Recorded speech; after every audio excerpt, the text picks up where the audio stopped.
deux pièces à 160 000 ou 150 000. Dans la chambre.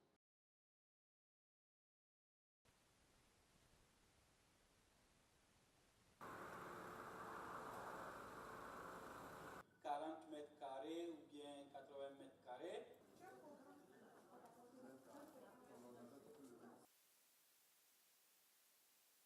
Les enjeux sont de taille parce que le logement qu'on avait classé au second rang après les indépendances, aussi bien au niveau des plans de développement approuvés par les bailleurs de fonds que les États, ressurgit comme une priorité publique parce qu'on s'est aperçu qu'il est au cœur du développement.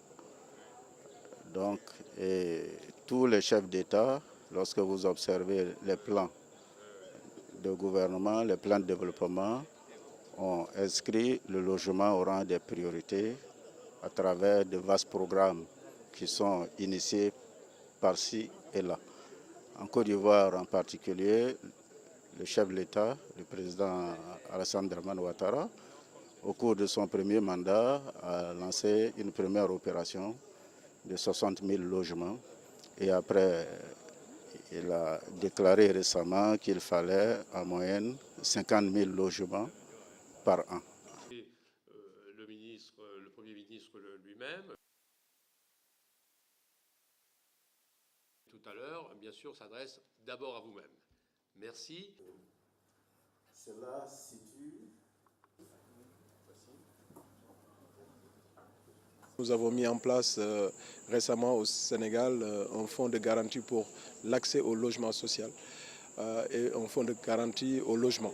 Donc c'est dans ce cadre-là que nous sommes aujourd'hui ici pour échanger avec les différents partenaires, les différents collègues du réseau Habitat francophone. Et notre présence ici se justifie également par les échanges sur la mise en œuvre effective des programmes ambitieux de nos différents gouvernements, que ce soit ici, que ce soit au Sénégal, en termes de logement social. L'Afrique du Sud, où le taux est plus élevé, aussi. Par cette déclaration, document final du séminaire sur le financement du logement social, constatons la nécessité d'un engagement politique volontariste des États en matière de logement. Réaffirmons que la mobilisation des ressources financières et de leur utilisation efficiente à destination du logement social soit la condition sine qua non au développement de l'habitat. Relevons que la mobilisation des ressources n'est possible que dans la mesure où les organismes se trouvent en situation de se procurer du capital long et d'en réduire le coût. Résolution. 1.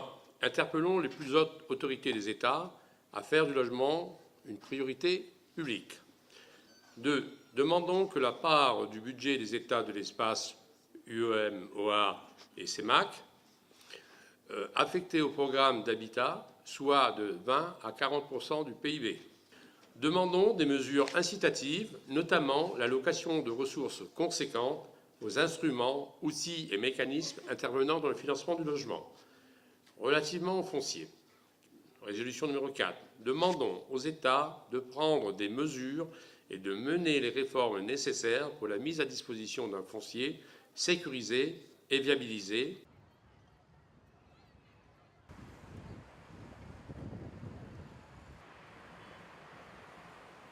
Ça, c'est un segment du marché, mais ce n'est pas le seul segment.